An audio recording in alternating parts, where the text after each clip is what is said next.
मन्नाथ श्री जगन्नाथ मदगुरु श्री जगतगुरु मदात्मा सर्वभूतात्मा तस्मै श्री गुरवे नमः। क्रियायोग परंपरार समस्त गुरु मानक मु प्रणाम करुचे।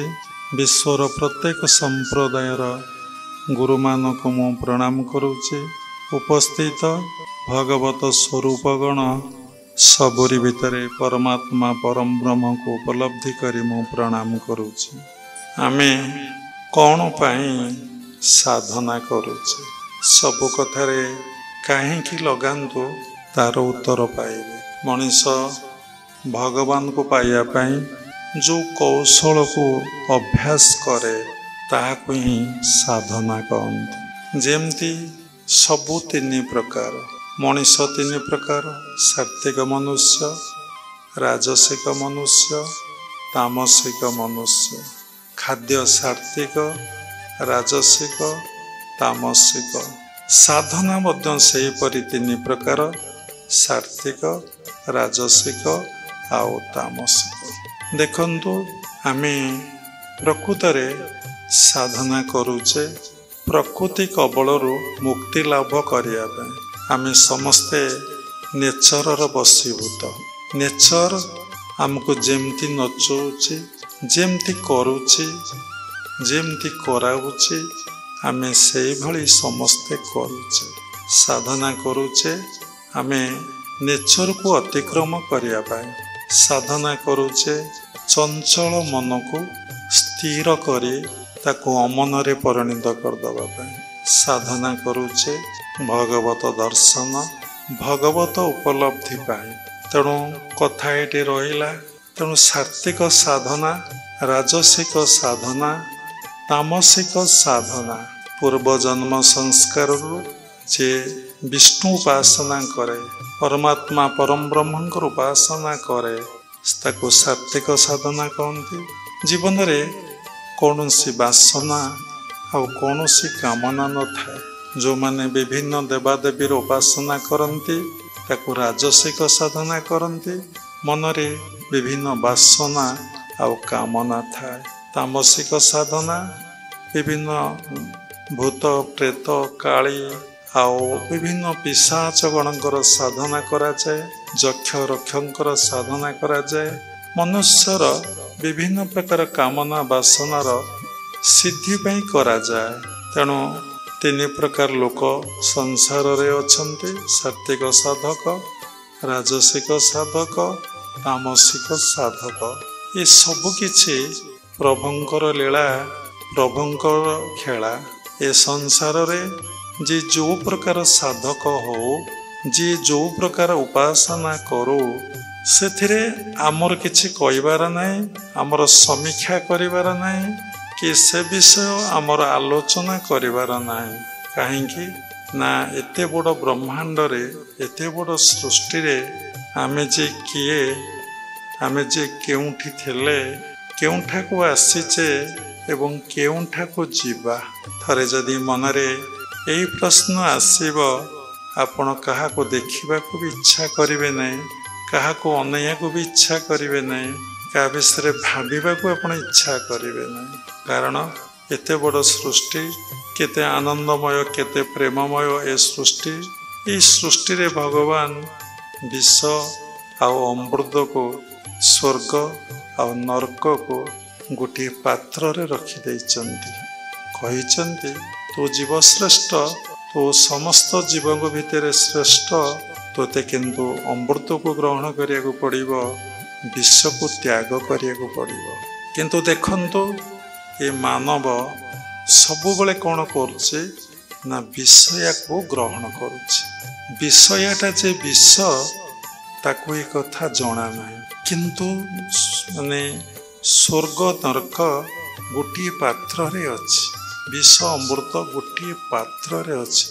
सबले गोटा को ग्रहण कर, गोटा को त्याग कर। सेति पई आमे साधना करुचे कौन करिया पई ना सत को ग्रहण करिबा, असत को त्याग करिबा, अमृत को ग्रहण करिबा, विषय रूपक विष को त्याग करिबा। देखंतु आमे अमृत को ग्रहण करुचे कि ये जो विषा रूपक विष को केमिति आमे त्याग माने केमिति आमे ग्रहण कर नौचे ताको सादर रे ग्रहण कर नौचे सेतिपई सज्जा त्यागरु सज्जा को जीवा पर्यंत आम मानकर केते प्रयास केते प्रचेष्टा केते तापई उद्यम केते तापई मेहनत केते तापई परिश्रम ए अनित्य को देखिले लोक माने केते खुशी केते जे आनंद केते जे लोक भितरे प्रेम एबे निकटरे भोट सरिला समस्ते आपण माने भोट विषय जानी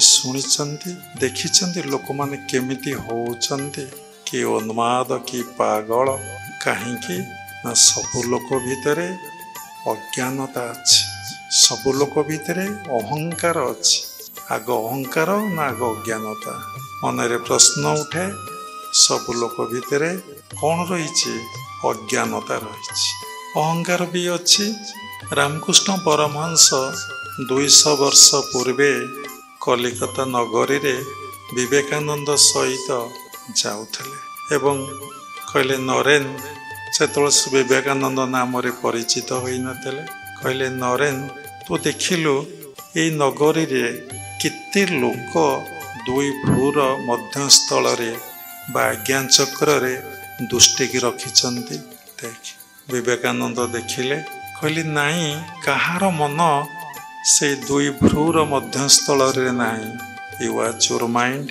आपण देखंतु आपणकर मन से दुई भ्रूर मध्यस्थल रे केते समय रही केते समय रहुछि सबु महापुरुष लिखिचंती मन भूल ना हो चाहो त्रिकूट संधि के त्रिकूट संधि रे निराकार बीजे लय लगाओ तहीं से त्रिकूट संधि रे प्रभु अच्छन्ति लय लगाओ अभिराम परमहंस लिखिचंती प्रेमिक भकत त्रिकूटे देखे नयन पुराई गीतार लेखा अछि भूर भ्रुव मध्य प्राण दुई भ्रूर मध्यस्थल रे अष्टम अध्याय भगवान कहते प्राणर स्थिति तेणु देखंतु आमे साधना करुले कौन पाई ना प्रकृति कबलरू निवृत्ति पाई बा निजर अज्ञानता केमिति जीव अज्ञानतार ही अहंकार आसुची जो ज्ञान ही जीव आउ कौन अहंकार आसब आपण मैंने पीएचडी करथवा लोक बसिचंती साइंटिस्ट बसिचंती इंजीनियर बसिचंती लेक्चर बसिचंती कहे आमे कौन पाठ पढ़ीनु हाँ दी प्रकार पाठ गोटे भौतिक पाठ गोटे आध्यात्मिक पाठ गोटे एजुकेशन गोटे एजुकेयर तेणु आमे पाठ पढ़ीचे किंतु आमे आत्मज्ञान अधिकारी आमे कई न आत्मज्ञान आम भितर नाही आमे सेतिपई सत्संग आश्रय नौचे सेतिलागी आमे क्रिया योग को अभ्यास करुचे केमिति आमे प्रकृति कबलरू मुक्ति लाभ करिबा ए चंचल अस्थिर मन को आमे किभଳି भाबरे नियंत्रण करी आयत करी ताको अमन रे आमे परिणत कर दे पारिबा सब बेले जीवनर आमे हिसाब निकास करुचे प्रत्येक समय रे हमर जी केते अर्थ प्राप्ति होईची केते अर्थ खर्च होईची काली केते अर्थ मिलिबो काली केते अर्थ खर्च हबो केते गला केते रहिला ए सब हिसाब हमर चलीची जदि हमर आयुष नाही आमे अल्प दिन भितर मरी जिबा ताले ई हिसाब निकास रो कोन मिलिबो चिंता करी देखंतु थरे गुरुदेव कथा प्रसंग रे कहले अर्थर आवश्यकता अछि जदि अर्थर आवश्यकता अछि ताले परमार्थर अधिकारी हुआ जदि परमार्थर अधिकारी हबो तुमको भगवान अनेक अर्थ देवे जहाँ चाहिए तुम्हें ता पाइब एक कथा पर कौन आपनकर विश्वास होची परमार्थ कौन परमार्थर अधिकारी हेले तुम्हें अर्थर अधिकारी हे परिबो तुम्हें भगवान को पाइब ऐश्वर्य खोजार किसी आवश्यक नहीं जो भगवान को पाइगले ऐश्वर्य को भी पाइगले जिते ऐश्वर्य पछरे आप गोड़े भगवान को कौन आपण पाइपर। देखु महाभारत युद्ध कथा अर्जुन कोटी बसी दुर्योधन कोटी बसी सी नेले भगवान श्रीकृष्णकर कौन सैन्य मान को नारायण सेना को आओ ये केवल नेले भगवान को। गोटे पक्षरे रहिले कौन ना महान योद्धागण किए ना कौरवगण। गोटे पाखरे रहिले पांडवगण एवं तांको पाखरे रहिले भगवान श्रीकृष्ण बा भगवान। तेणु युद्ध चलिला देखंतु कौरवगणर विनाश है। जो पक्षरे भगवान श्रीकृष्ण थे जत्र जोगेश्वर कृष्ण से पाखरे विजयटी ही है। तेणु आमे सबु समय भगवान को आगरे रखी अर्जुन जमती आगरे रखी युद्ध करथिले। आमे से भली ए जीवन यात्रा रे अनेक सबु समय आमे युद्ध करूचे। देखंतु गोटे ज्ञान पक्ष गोटे अज्ञान पक्ष। कौरवगण हेले ज्ञान पक्ष, पांडव पक्ष हेले ज्ञान पक्ष, कौरवगण हेले अज्ञान पक्ष।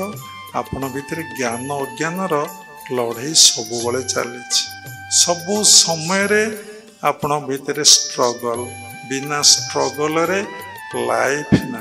देखंतु देह असुस्थ हैला आपण औषध खाइबे, गरम हैला आपण एसी लगेले, वर्षा हैला आपण रेनकोट पिंधिले, शीत हैला आपण स्वेटर चादर घोरी हेले।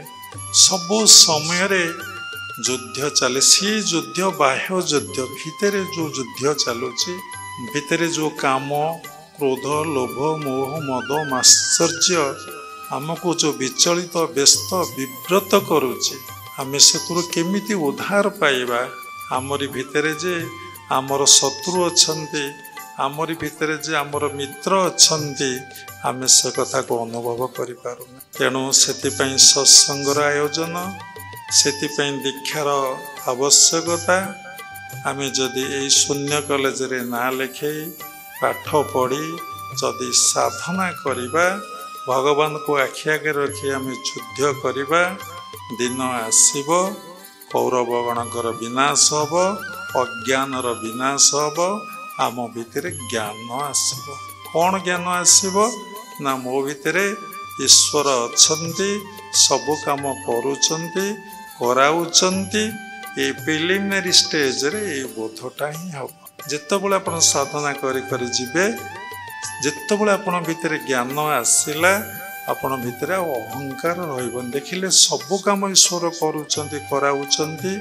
जेतेबेले ए बोधटा आपण भितरे आसिला आपण भितरे मु आ मोर भावटा चली गला।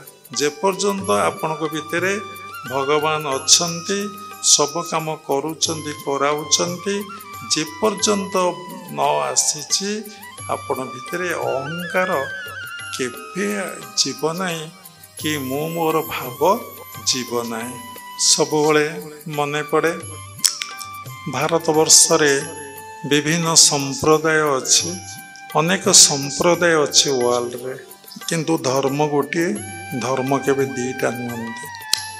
बहुत लोग कहते ख्रीष्ट धर्म, बहुत लोग कहते मुस्लिम धर्म, बहुत धर्म कहते बौद्ध धर्म, बहुत लोग कहते जैन धर्म। ये सब ठीक नुहे। धर्म होची गोटे, ता होची सनातन धर्म जहाँ थिला अच्छे एवं रहिबो। सबु सनातन धर्मरु सबु सृष्टि हेछि, सबु धर्म सृष्टि हेछि सनातन धर्मरु। तेणु देखंतु आम भितरे इति दूर अज्ञानता अच्छी। जदि ईश्वर एक, ईश्वर दुई नुहंती, से आम मान भितरे आत्मा रूप रे अछंती, से ही सबु हेइचंती। God is everything, everything is God. जदि आमर ये बोध हो नहीं, ये ज्ञान हो नहीं, ये अज्ञानता आम भितर जाऊ नहीं। आपण जिते ओषा करंतु, पर्व करंतु, पर्वाणी करंतु, एकादशी करंतु, जिते वैष्णव हुंतु, क्रिया जोग हुंतु, कि जिते ख्रिस्टियान हुंतु, मुस्लिम हुंतु, यहूदी हुंतु, जैन हुंतु, बुद्धिस्ट हुंतु, आपणकर किछि हेइनी, आपणकर किछि हेइनी। भागवत रे गोटे छोटिया कथा मोर मन पड़े, पदटे अछि, ତୁ ଯେବେ ଏକ ଭାବେ ଭାବୁ ଏ ଘୋର ସଂସାର ତରିବ। ଥରେ ଚିନ୍ତା କଲେ, ଆପଣ ଶୁଣିଲେ ଛୋଟିଆ ପଦଟେ, ତୁ ଯେବେ ଏକ ଭାବେ ଭାବୁ। ସାରା ବିଶ୍ୱ ସମସ୍ତେ ଆମେ ପରମାତ୍ମା ପରମ ବ୍ରହ୍ମଙ୍କର ସନ୍ତାନ। ଏଇ କନସସନେସ୍, ଏଇ ଚେତନା ଆମ ଭିତରେ ଅଛି। ଯଦି ଜାଣିଛେ, ସେଇ ବୋଧଟା ଆମ ଭିତରେ ରହୁଛି। ଆମେ ସମସ୍ତେ ଏକ, ଏ ବୋଧ ରହୁଛି। ଆମେ ସମସ୍ତେ ସେଇ ପରମାତ୍ମା ପରମ ବ୍ରହ୍ମଙ୍କର ସନ୍ତାନ, ସେ ବୋଧ ରହୁଛି। ସବୁଟି ସମୟରେ ମନରେ ଆମ ଭିତରେ ଲାଇକ୍ ଆଉ ଡିସଲାଇକ୍ ରହୁଛି, ରାଗ ଆଉ ଦେଶ ରହୁଛି। ପ୍ରଥମେ ଅବିଦ୍ୟା ରହୁଛି, ଅଜ୍ଞାନତା ରହୁଛି। ଯେତେ ସାଧନା କରନ୍ତୁ, ଯେତେ ଦାଢ଼ି ବାଳ ରଖନ୍ତୁ, ଯେତେ ଧଳା ବସ୍ତ୍ର ପିନ୍ଧନ୍ତୁ, ଯେତେ ତିଳକ କରନ୍ତୁ, ଯେତେ ହରିନାମ ସଂକୀର୍ତ୍ତନ କରନ୍ତୁ, ଯେତେ ଦେବାଦେବୀର ପୂଜା କରନ୍ତୁ, ନିଜର ମନକୁ ପଚାରନ୍ତୁ, ଆପଣଙ୍କ ଭିତରେ ଦେହବୋଧଟା ଗଲାଣି କି? ଯାହାକୁ ଆମେ ବଡି କନସସନେସ୍ କହୁଛେ, ସେଇ ନଲେଜଟା ଆମର ଗଲାଣି? କାହାରି ଯାଇନାହିଁ। କାହାରି ବୋଲି କାହାରି ଯାଇନାହିଁ। ଦେଖନ୍ତୁ, କେତେବେଳେ ବଡି କନସସନେସ୍ ନଲେଜ ଯାଇଛି। ତେଣୁ କ'ଣ ଏକାଦଶୀ କରିବା, କ'ଣ ତିଳକ ନେବା, କ'ଣ ମାଳା ଜପ କରିବା, କ'ଣ ଗେରୁଆ ପିନ୍ଧିବା, କ'ଣ ଦାଢ଼ି ବାଳ ରଖିବା, କ'ଣ ବସି ଆମେ ନିରାମିଷ ଭେଜିଟେରିଆନ ହବା, କାହାରି ନାହିଁ। ଖୁବ୍ କ୍ୱଚିତ ଲୋକଙ୍କର ହାତ ଆଙ୍ଗୁଠିରେ ଗଣିଦେଲେ ଗଣି ହେଇଯିବ, ସେଇମାନଙ୍କର ଦେହବୋଧ ଅବସ୍ଥା ନଥିଲା। ସେମାନଙ୍କର ଆତ୍ମବୋଧ ଅବସ୍ଥା ଥିଲା। ସେମାନେ ଦେହରେ ଥାଇ ଦେହରେ ରହୁନଥିଲେ। ଲାହିଡ଼ି ବାବା କହୁଥିଲେ, ତୁମେ କ୍ରିୟା ଯୋଗ ଅଭ୍ୟାସ କରିବାକୁ ହେଲେ ତୁମକୁ ଦେହରୁ ଅତୀତ ହେଇକି ତୁମକୁ କ୍ରିୟା ଯୋଗ ଅଭ୍ୟାସ କରିବାକୁ ପଡ଼ିବ। ମନରେ ପ୍ରଶ୍ନ ଉଠୁଥିବ, ସାଧନା ତ ଦେହରେ ହୁଏ, ପୁଣି ଦେହବୋଧରୁ ଅତୀତ ହୋଇ ଆମେ କ'ଣ ସାଧନା କରିବୁ? ଦେହରେ ନ ରହି କ'ଣ ସାଧନା କରିବୁ? ସେ କହୁଥିଲେ, ପଞ୍ଚଭୂତର ଆନ ତିନି କେନା ଆନ ମେ ଧ୍ୟାନ କିଜିଏ। ପଞ୍ଚଭୂତରେ ରହି ସାଧନା କରି ହୁଏ ନାହିଁ, ତିନି କେନାରେ ରହିକି ସାଧନା କରି ହୁଏ ନାହିଁ। ତାର ଉପରକୁ ଯାଇ ତୁମେ ସାଧନା କର। ଦେଖନ୍ତୁ, ସମୀକ୍ଷା କରନ୍ତୁ, ପ୍ରତ୍ୟେକ ସାଧୁ ଭିତରେ ସ୍ଥୂଳରେ ସେ ଛାଡ଼ି ଦେଇଛନ୍ତି ଟଙ୍କାକୁ, କିନ୍ତୁ ଅନ୍ତରରୁ କ'ଣ ଟଙ୍କାକୁ କିଏ ଛାଡ଼ି ପାରିଛି? ବହୁତ ସାଧୁ ଅର୍ଥ ସଂଗ୍ରହ କରନ୍ତି ଭଗବାନଙ୍କ ସେବା ପାଇଁ, ସୂକ୍ଷ୍ମକୁ ଚାଲିଗଲେ, ଆଉ ଟିକେ ସ୍ଥୂଳକୁ ଖସିଲେ ମାଧବ ଆଉ ମାନବ ପାଇଁ। ପୁଣି ଡିପଲି ଆପଣ ଦେଖିଲେ, ସେଇ ମାନବ ଭିତରେ କିଏ ଅଛି? ମାଧବ ଅଛନ୍ତି। ମଲା ଲୋକର କେତେବେଳେ ସେବା କରାଯାଏ ନାହିଁ। ମଲା ଆଉ ଜୀବନ୍ତ ଲୋକ ଭିତରେ ପାର୍ଥକ୍ୟ କ'ଣ? ମଲା ଜୀବନ୍ତ ଲୋକ ଭିତରେ ପାର୍ଥକ୍ୟ ହେଉଛି, ଆ ଭିତରେ ଭଗବାନ ନାହାନ୍ତି, ତା ଭିତରେ ଭଗବାନ ଅଛନ୍ତି। ଆରେ ତାହେଲେ ଈଶ୍ୱର ଯଦି ସର୍ବଭୂତାନାଂ, ତାହେଲେ ଆ ଭିତରେ କ'ଣ ଭଗବାନ ଅଛନ୍ତି, ତା ଭିତରେ କ'ଣ ଭଗବାନ ନାହାନ୍ତି? ଆମେ ସ୍ଥୂଳରେ ସମସ୍ତେ କହିଦଉଛେ ଆ ଭିତରେ ଭଗବାନ ନାହାନ୍ତି। ଆରେ ଲୋକଟା ମରିଗଲା, କିନ୍ତୁ ସେଇଠି ଟିକେ ବୁଝିବାକୁ ପଡ଼ିବ। ତତ୍ତ୍ୱଗୁରୁ ଗ୍ରହଣ କଲେ ଭଗବାନ ସବୁରି ଭିତରେ, ସବୁ ସ୍ଥାନରେ, ସବୁଠାରେ ହିଁ ଅଛନ୍ତି। କିନ୍ତୁ ଭଗବାନ ସେ ଶରୀର ଭିତରେ ଆଉ କ୍ରିୟାଶୀଳ ନୁହନ୍ତି, ଆଉ କାମ କରୁନାହାନ୍ତି। ତାଙ୍କର ଯେଉଁ ଶକ୍ତିଟା, ଭଗବାନଙ୍କ ଶକ୍ତି କହିବାଟା ଭୁଲ ହେଇଯାଉଛି, ବୁଝିବା ପାଇଁ ଶକ୍ତିଟା କହୁଛି। ସେ ଶକ୍ତିଟା କ'ଣ କରୁଛି? ଆଉ ବ୍ରେଥଟାକୁ ନେଉନାହିଁ କି ଆଉ ଛାଡ଼ୁନାହିଁ। ଆମେ ଯେତେବେଳେ ଦେଖୁଛେ ଲୋକ ମଲା, ଡକ୍ଟର କ'ଣ କହୁଛନ୍ତି ନା, ହାର୍ଟବିଟ୍ ନାହିଁ, ନାଡ଼ୀର ଗତି ନାହିଁ, ଶ୍ୱାସ ପ୍ରଶ୍ୱାସ ନାହିଁ, ତାକୁ ଡେଥ୍ ଡିକ୍ଲେୟାର କରିଦିଅ। ଭଗବାନ ନାହାନ୍ତି ବୋଲି କହୁଛି କି?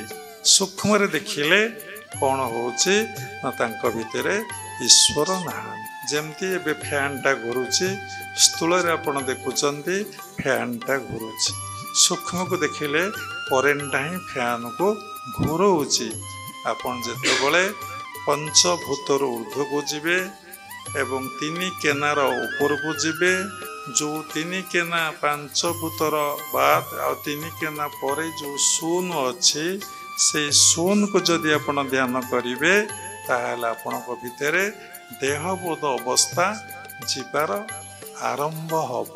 ତେଣୁ ଦେହବୋଧ ଅବସ୍ଥା केमिति जीव सबू भी जिते जप कर जिते तप कर जिते साधना कर जिते खाद्य खाया को दियो जिते जहा कर तम मनरू देहबोध अवस्था केतबले जीवन भागवत लिखा अछि देहरे करी अहंकार बोलई सर्वकर्म मोर बोलई करूअछि मुहि मो ठारू कर्ता भिन्न नाही सबुबले देहरे करी अहंकार बोलई सर्वकर्म मोर बुझी पारुचंदी बोलई करूअछि मुहि मो ठारू कर्ता भिन्न नाही तेणु आमे केमिति साधना कले आमे देहबोधु रथित हवा पुणी आउ गोटे जगार भागवत लिखा अछि जेबे मनुष्य देह पाई आत्मार गति न जानई विषय संगे जार आस से देह प्रयोजन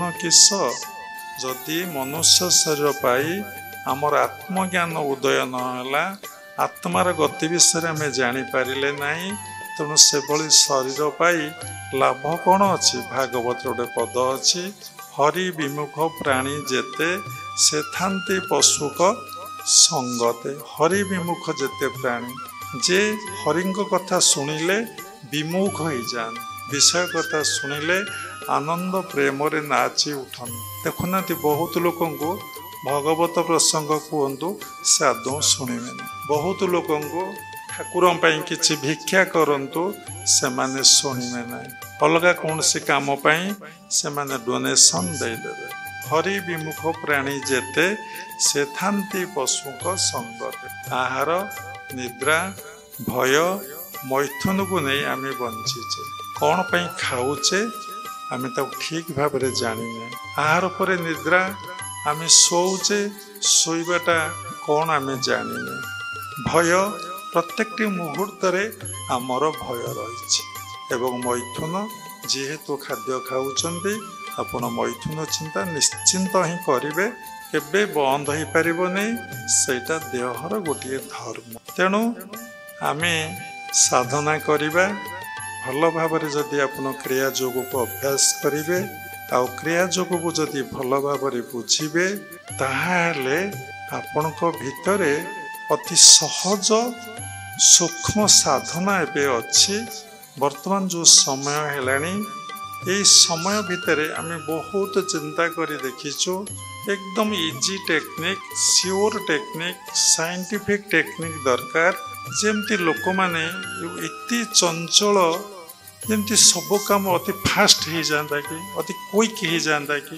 जोटी देखु समस्ते अस्थिर जोटू देखु समस्ते अधर्य जोटी देखु समस्ते व्यतिव्यस्त टिकेट रेलवे स्टेशन की व्यतिव्यस्त एयरपोर्ट रे की व्यतिव्यस्त फ्लाइट रे बसिले की व्यतिव्यस्त समस्त जमी चंचल अस्थिर अधर्य कहीं निज मन को देखु ना तेणु गोटे छोटिया टेक्निक जहाँ को बाबाजी महाराज कहले लाहिड़ी बाबा कहले परंपरा अनुजाई आम मान पाखे पहुँची निचुको भगवान को निकटरे पूर्ण मात्रा रे समर्पण कर दियो जहाँ किछि घटना घटुची सब ईश्वर करुचंती कराउचंती सबु तांको इच्छा तांको लीला तांको खेला सबु तांकरी इच्छा पॉजिटिव रे देख नेगेटिव रे देख स्वर्ग रे देख नरक रे देख अमृत रे देख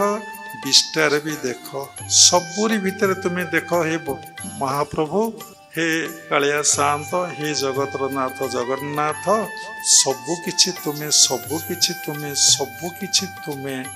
जदि आपण यही कथा को डीपली भाविबे रियली भाविबे प्रत्येक समय जदि आपण अनुभव करिवे ताहाले आपणकर देखिबे आपणक भितरे देहबोध अवस्थारू आपण अथित हो अति सहज साधनाटी किंतु भाविबाटा बड़ कष्ट कहीं ना आपणक भितरे जो जन्म जन्मांतर जो संस्कार अच्छी से बुद्धु ही बाहर जदि यही संस्कार नहीं आपण आसीते जितेबले तत्व गुरु आपन को यही उपदेश देवे आपण रिसीव कर वर्कआउट कर जदि यही संस्कार आपण भीतर बलवत्तर नथब जितेबले गुरुदेव एक कथा कहले आपण अभ्यास करिया को बसिबे सेतिबेले से संस्कार कौन करिवो ना आपण को उठा पका करिवो। देखंतु आपण साधना रे बसिचंदी कौन हेछि ना आखि मेला कर दउचंदी।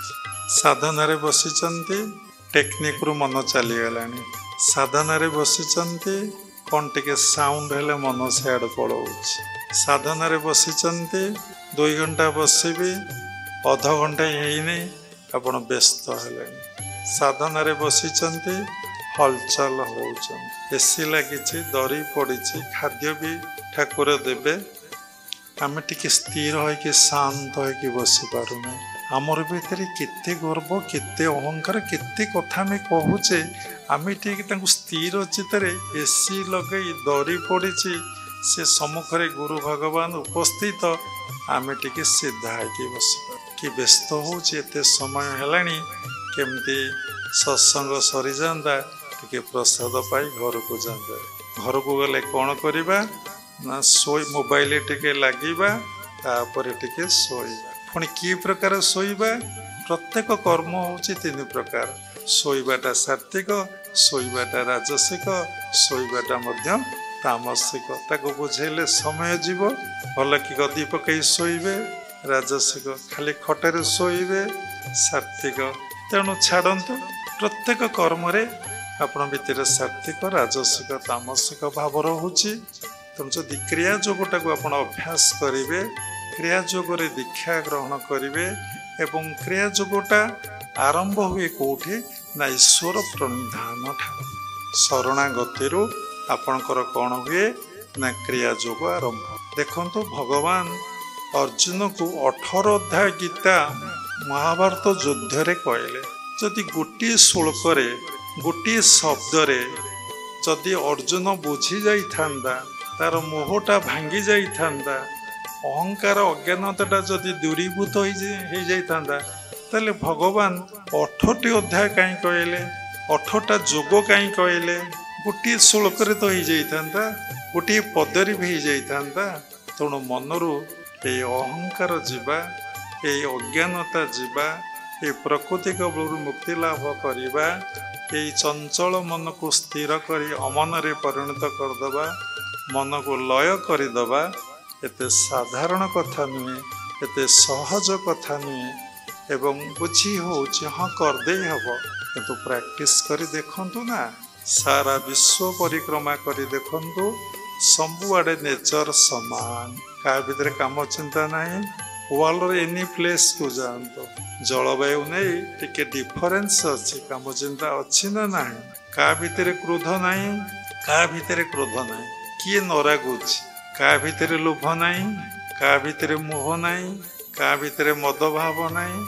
मद अर्थ मु सब जाने कई किछि जानती नहीं का भीतर माश्चर्य नहीं का भीतर नहीं। माश्चर्य बेले परसिका तरता सेमती पाठ पढ़ी सेमती चाकरी करिछि सेते कोठा बाड़ी करिछि सेते गाड़ी करिछि परसिका तरता। यदि आम समस्ते समान समस्ते ईश्वरंकर संतान ये सब ईश्वरंकर विभूति ये सब मिथ्या ये सब अनित्य जदि आमर ज्ञान आसी जाता ताले आम भितर अहंकार भावटा केतबले रहंता ना। बहुत साधक कहती कर्मयोगटा ठीक है आउ किछि साधना करिवार आवश्यकता नहीं। बहुत साधक कहती ज्ञान जोग प्राप्ति हेले आउ किछि साधना करिवार आवश्यकता नहीं। बहुत साधक कहती संप्रदाय लोक माने कहती भक्ति जोगटा हेले आउ किछि साधनार आवश्यकता नहीं। ताले भगवान गीतारे कहीं 6टी अध्याय कर्मयोग 6टी अध्याय ज्ञान जोग 6टी अध्याय भक्ति जोग कहीं कहले जदि कर्मयोग सबू मिलगला ताले ज्ञानर आवश्यक नहीं। जदि ज्ञान जोगरे सबू प्राप्ति होगा ताले भक्ति जोगर आवश्यक नहीं।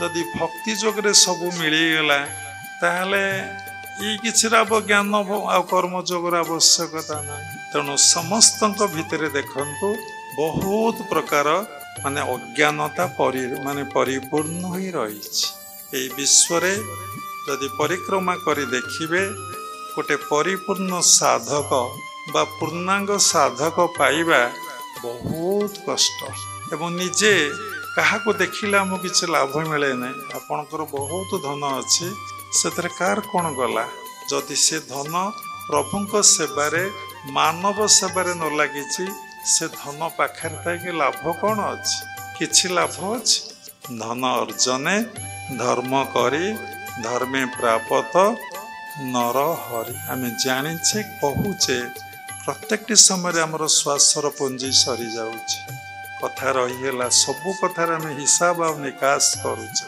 किंतु आम श्वासर पुंजी जे सरी जाऊँची आम आयुष जे सरी जाऊँची मु से मृत्युर निकटस्थ होउची किभली भाବରେ मरिबी किभली मरिबी कोठी मरिबी केमिति मरिबी से कथा केबे आम जानी थे आम सचेतन अच्छे।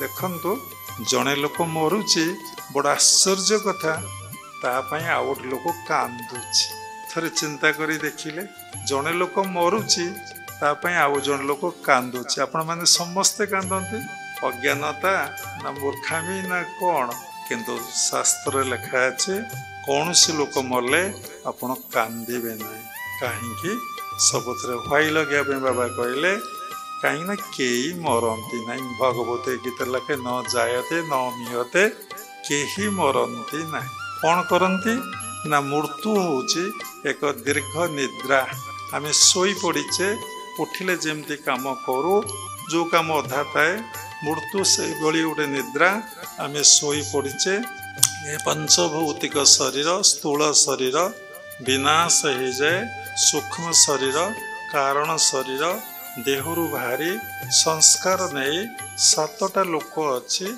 से लोकर अवस्थापन करे भगवत गीतार समस्त कथा लिखा अच्छी क्षण्य पुण्य मत्य लोका जेतोल तुम पुण्य क्षय जीव तुम्हें पुणी कौन कर ना अदृष्ट शक्ति भगवान तुमको कौन करेंगे ना जहाँ को जो गर्भ को किए पुरुष हम किए स्त्री हम किए कौन हम ताको कौन कर प्रेरणा कर आम साथी आम जन्म हवा पूर्वर आम जो लोक अवस्थापन करुले से भगवान को कूल से परम पिता परम ब्रह्म ही आमको नियंत्रण करुले एवं जितेबाला आम माँ गर्भ को आसिले से परम पिता परम ब्रह्म ही आम साथी रही जो माँ गर्भर आम पदा को आसिले से परम पिता परम ब्रह्म ही आम साथी रही सबु महापुरुष माने सबु शास्त्र सबु कथार लिखा अच्छे जो बिंधाणी तोते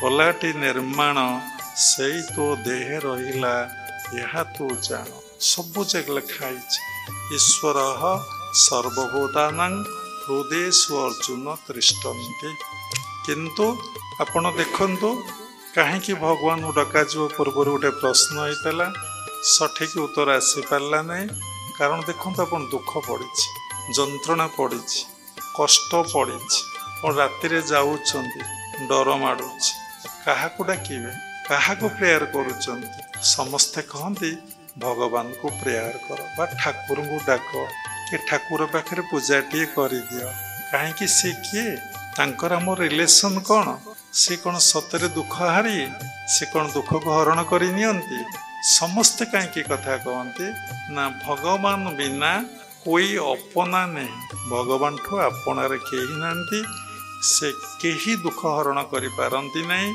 से केवल ही दुख हरण करती दुख हारी कहुई भक्त बात्सल्य गला भक्त बात्सल्य प्रेम तांको पाखे अच्छी पुणी 15 अध्याय पुरुषोत्तम जोग लिखाई महिमांश जीवलोक जीवभूत सनातन मन षष्ठ इंद्राणी प्रकृति स्थान प्रसन्न आम समस्ते परमात्मा परम ब्रह्मंकर अंश विशेष आम आम बापा को भूली जाए साधारणतः लोक मैंने कहती तुम कान धरिले तुम बाप ना कहीपर आम ए जन को प्रश्न कलु तमर पितामाता किए से कहले मोर पितामाता होउचंती परमात्मा परम ब्रह्म बोले आपण कोठिक आसचंती ना तांकरी कोल को मु आसी कौन पाई आसचंती ना तांकरी काम करिया पई मु आसी कुआडे जीवे जदि तांकरी काम करिथेबी से मते तांको कोल को ନେଇଯିବେ।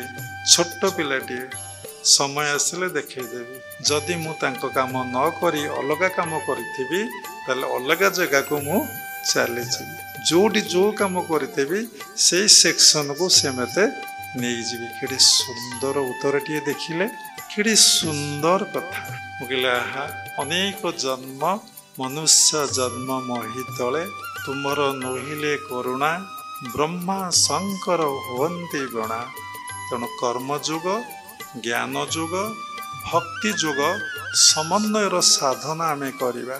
ବହୁତ ଲୋକମାନେ ଭକ୍ତି ଯୋଗ ମାଡ଼ି ବସି ଧରିଛନ୍ତି, ଭକ୍ତି କର ଭକ୍ତି କର ଭକ୍ତି କର ଭକ୍ତି କର, ଆଉ ସବୁ ମିଥ୍ୟା, ଆଉ ସମସ୍ତେ ମାୟାବାଦୀ ବସ୍ତୁବାଦୀ। ନିକଟରେ ବୃନ୍ଦାବନ ଯାଇଥିଲୁ, ସେଇ କଥା କହିବା ପାଇଁ ଅଭୟ ବାବା କହିଲେ ଗୋଟେ ଏକ୍ଜାମ୍ପଲ କହିଲେ। ବାବା ଉଦ୍ଧବ ଯେତେବେଳେ ଗୋପୀମାନଙ୍କୁ ଆସି ଜ୍ଞାନ ଯୋଗର କଥା କହିଲେ, ଗୋପୀମାନେ କହିଲେ ଉଦ୍ଧବ ତୁ ଯା ଯା, ଆମ କହ୍ନେୟା କେମିତି ଅଛି, ଆମ କୃଷ୍ଣ କେମିତି, କୃଷ୍ଣ ଆମ କହ୍ନେୟା କେମିତି ଅଛି, ଆମ କାହ୍ନା କେମିତି ଅଛି, ଟିକେ ସେ ବିଷୟ କହ। ସିଏ କ'ଣ ସହଜେ, ସିଏ ତ ଭଗବାନ ପରମାତ୍ମା ପରମ ବ୍ରହ୍ମ, ତାଙ୍କୁ ପାଇବା ପାଇଁ ଏମିତି ଏମିତି ସାଧନା କରିବାକୁ ପଡ଼େ, ଯୋଗ ଅଭ୍ୟାସ କରିନା ରଖ, କାହ୍ନା ଆମର କେମିତି ଅଛି କହ। ଉଦ୍ଧବ ଗୋପୀମାନଙ୍କ ପାଖରେ ହାରି ଯାଇଛନ୍ତି, ବ୍ରହ୍ମଜ୍ଞାନ କଥା କହିକି ସେ ଫେରି ଯାଇଛନ୍ତି। ତାପରେ ଗୋପୀମାନେ ପାଖରେ ସେ ପରାସ୍ତ ହେଇଛନ୍ତି, ସେ ମୋତେ ଏକ୍ଜାମ୍ପଲଟି ଦେଲେ। ଆମେ ତାଙ୍କୁ ଶାସ୍ତ୍ରରୁ ଉଦ୍ଧାର କରି କହିଲୁ, ସପ୍ତାଙ୍ଗରୁ ଅଷ୍ଟାଙ୍ଗ ସାର, ଭକ୍ତିଟି ନବମ ପ୍ରକାର, ଜ୍ଞାନ ଠାରୁ ଭକ୍ତି ଶ୍ରେଷ୍ଠ, ଭକ୍ତିରେ ମିଳେ ରସତୃପ୍ତ, ଭକ୍ତିରେ ପ୍ରୀତି ନାହିଁ ଯାର, ସେ କି ଜାଣେ ତୋ ପୟର। ତେଣୁ ସପ୍ତାଙ୍ଗରୁ ଅଷ୍ଟାଙ୍ଗ ସାର, ଭକ୍ତିଟି ନବମ ପ୍ରକାର। ଆପଣ 7 ଘର ପାଠ ପଢ଼ିନାହାନ୍ତି, 8 ଘର ପାଠ ପଢ଼ିନାହାନ୍ତି, 9 ଘରର ପାଠ କେମିତି ପଢ଼ିଲେ? ସେ ଯେଉଁ ଗୋପୀମାନଙ୍କର କଥା କହିଲେ, ସେ ଗୋପୀମାନେ ଯେ ଦଣ୍ଡକା ଅରଣ୍ୟରେ ରାମଚନ୍ଦ୍ର ଯେତେବେଳେ ଯାଉଥିଲେ ସମସ୍ତେ ବସି ଯୋଗ ଅଭ୍ୟାସ କରିଥିଲେ, ଘଣ୍ଟା ଘଣ୍ଟା ସାଧନାରେ ନିମଗ୍ନ ରହିଥିଲେ। ପ୍ରଭୁ ରାମଚନ୍ଦ୍ର ତାଙ୍କୁ କହିଥିଲେ, ଦ୍ୱାପର ଯୁଗରେ ମୁଁ କୃଷ୍ଣ ହେବି, ତମେ ଗୋପରେ ଗୋପୀ ହେଇ ଜନ୍ମ ହେବ, ରାସଲୀଳା ହେବ। ତା ଅର୍ଥ ହେଲା, ତା ପୂର୍ବ ଜନ୍ମଟା ଟିକେ ଥରେ ଆପଣ ଜାଣନ୍ତୁ ନା। ଠିକ୍ ଅଛି, ଯଦି ଭକ୍ତି ଯୋଗ ଶ୍ରେଷ୍ଠ, ତାହେଲେ ମୋତେ କୁହନ୍ତୁ ଭକ୍ତ କିଏ, ଭକ୍ତର ଲକ୍ଷଣ କ'ଣ, ଭକ୍ତର ଭାବ କେମିତି? ଗୋପୀମାନେ କୃଷ୍ଣକୁ ଛାଡ଼ି ବଞ୍ଚି ପାରୁନଥିଲେ, କୃଷ୍ଣ ପାଇଁ ତାଙ୍କର ଜୀବନ ଧନ ତନ ମନ ପ୍ରାଣ ସବୁ କିଛି। ସେ ନିଶାର୍ଦ୍ଧରେ ସ୍ୱାମୀକୁ ଛାଡ଼ି, ପୁଅ ଝିଅକୁ ଛାଡ଼ି ନିଧୁବନକୁ ରାସଲୀଳା କରିବା ପାଇଁ ଆସୁଥିଲେ ଏବଂ ଗୋଟିଏ ରାତିକି ଗୋଟେ ମୁହୂର୍ତ୍ତ ମଣୁଥିଲେ। ଆପଣ ଟିକେ କୀର୍ତ୍ତନ କଲେ, ସମୟକୁ ଦେଖୁଛନ୍ତି କେତେ ସମୟ କୀର୍ତ୍ତନ ହେଲା, ଟିକେ ପୂଜା କଲେ କେତେ ସମୟ ପୂଜା ହେଲା, ଟିକେ ମାଳା ଗଡ଼େଇଲେ କେତେ ମାଳା ମୁଁ କଲି, ସେ ମାଳାର ହିସାବ ଆପଣ ନେଉଛନ୍ତି। ଯଦି ସେ କୃଷ୍ଣ ବିନା କେଉଁଠି କିଛି ହିଁ ଦେଖିପାରୁନଥିଲେ, ଆପଣ ସବୁ ଜାଗାରେ ଯତ୍ର ଯତ୍ର ନେତ୍ର ପଡ଼େ ତତ୍ର ତତ୍ର କୃଷ୍ଣ ସ୍ଫୁରେ, ହେଲେ ଆପଣ ସବୁଆଡ଼େ କେମିତି ଭିନ୍ନ ଭିନ୍ନ ଦେଖୁଛନ୍ତି। ସେ ଶୟନେ ସପନେ ଜାଗରଣେ ପ୍ରତ୍ୟେକଟି ମୁହୂର୍ତ୍ତରେ ରୋଷେଇ କଲେ କୃଷ୍ଣକୁ ଦେଖୁଥିଲେ ଏବଂ କୌଣସି ଜିନିଷ କାମ କଲାବେଳେ କୃଷ୍ଣକୁ ଦେଖୁଥିଲେ, ଚାଲିଲେ କୃଷ୍ଣକୁ ଦେଖୁଥିଲେ, ବସିଲେ କୃଷ୍ଣକୁ ଦେଖୁଥିଲେ, ଉଠିଲେ କୃଷ୍ଣକୁ ଦେଖୁଥିଲେ, ସ୍ୱାମୀ ଭିତରେ ଦେଖୁଥିଲେ, ଝିଅ ପୁଅ ଭିତରେ ଦେଖୁଥିଲେ, ସବୁରି ଭିତରେ ସେ ଦେଖୁଥିଲେ। ଆପଣ ନିଜ ଭିତରେ କୃଷ୍ଣକୁ ଦେଖିଛନ୍ତି, ସବୁରି ଭିତରେ ଆପଣ ଦେଖିଛନ୍ତି, ଆପଣ ଭିତରେ ସେଇ ଭାବ ଅଛି। ତାହେଲେ ଭକ୍ତର ଲକ୍ଷଣ ଆପଣ ଜାଣିନାହାନ୍ତି, ଭକ୍ତିର ଲକ୍ଷଣ ବି ଆପଣ ଜାଣିନାହାନ୍ତି, ସେ ଭାବଟା ଆପଣ କହିନାହାନ୍ତି, ବୁଝିନାହାନ୍ତି। ଜଷ୍ଟ ଟିକେ କୀର୍ତ୍ତନ କରିବା, ଜଷ୍ଟ ଟିକେ ନାମ ନେବା, ଜଷ୍ଟ ଟିକେ ମାଳି ଗଡ଼େଇବା, ଟିକେ ପ୍ରସାଦ କରି ପ୍ରଭୁଙ୍କୁ ନୈବେଦ୍ୟ କରିଦେବାଟାକୁ ଆପଣ ଭକ୍ତି କହୁଛନ୍ତି। ଭଗବାନ ପ୍ରତି ଚରମ ଆକର୍ଷଣ, ଭଗବାନ ପ୍ରତି ମାନେ ସମ୍ପୂର୍ଣ୍ଣ ସମର୍ପିତ, ଅନଡିଭାଇଡେଡ୍ ମାଇଣ୍ଡ। ତାଙ୍କ ବିନା ଆଉ କେହି ନାହାନ୍ତି, ତାଙ୍କ ବିନା ଆଉ କେହି ଦେଖାଯାଉନାହାନ୍ତି, ତାଙ୍କ ସହିତ ଆମେ ଏକକାର ହେଇଯାଇଛେ, ଲୀନ ହେଇଯାଉଛେ। ଭକ୍ତ ଭଗବାନ ଅଭେଦ, ତିଳେ ମାତ୍ର ନାହିଁ ଭେଦ। ସେଇ ବୋଧ ଆସିଛି ଆପଣଙ୍କ ଭିତରେ। କେତେ ସାଧନା କଲେ, କେତେ ତପସ୍ୟା କଲେ ଯାଇକି ଭାବଟି ଆସିବ। ତେଣୁ ଭକ୍ତିଟି ଶ୍ରେଷ୍ଠ। ଭକ୍ତିରେ ଆସିଲେ ପ୍ରଭୁ ପ୍ରାପ୍ତି ହୁଅନ୍ତି। ତେଣୁ ସେ ସ୍ତର ଏତେ ସାଧାରଣ କଥା ନୁହେଁ। ଆପଣଙ୍କ ଭିତରେ ଜ୍ଞାନ ନାହିଁ। ଦେଖନ୍ତୁ ଭଗବାନ କର୍ମଯୋଗ ଉପରେ କହିଲେ ପ୍ରତ୍ୟେକ କର୍ମଟା ଆମେ କେମିତି କରିବା। ପ୍ରତ୍ୟେକ କର୍ମକୁ ଆପଣ ଭଗବତ କର୍ମ ବୋଲି ଭାବିବେ। ଆମେ ପ୍ରତ୍ୟେକ କର୍ମକୁ ଭଗବତ କର୍ମ ବୋଲି ଭାବିଛେ। ପ୍ରତ୍ୟେକ କର୍ମକୁ ଈଶ୍ୱରୀୟ କର୍ମ ବୋଲି ଭାବିଛେ। ଯାହାକୁ ଯୋଉ କର୍ମ ମିଳିଛି ମିଳୁ। ଏ ସଂସାରରେ ଯଦି ଜୋତା ପଲିସ କରୁଛନ୍ତି ଏବଂ ମାଛ ବିକ୍ରି କରୁଛନ୍ତି, ବ୍ୟାଧ ଗୀତା ଆପଣମାନେ ଯଦି ପଢ଼ିଲେ ସୁନ୍ଦର କଥା ପାଇପାରିବେ। ପ୍ରତ୍ୟେକ କର୍ମକୁ ଆମେ ଭଗବତ କର୍ମ ବୋଲି ଭାବିପାରୁନେ। ଆମେ ଜଣେ ସାଧୁଙ୍କୁ ବହୁତ ବୁଝେଇଲୁ, ସେ ବୁଝିପାରିଲେ। ପ୍ରତ୍ୟେକ କର୍ମକୁ ଆମେ ଭଗବତ କର୍ମ ବୋଲି ଭାବିବା ଏବଂ ପ୍ରତ୍ୟେକ କର୍ମ ଭଗବାନ କରୁଛନ୍ତି ବୋଲି ଭାବିବା।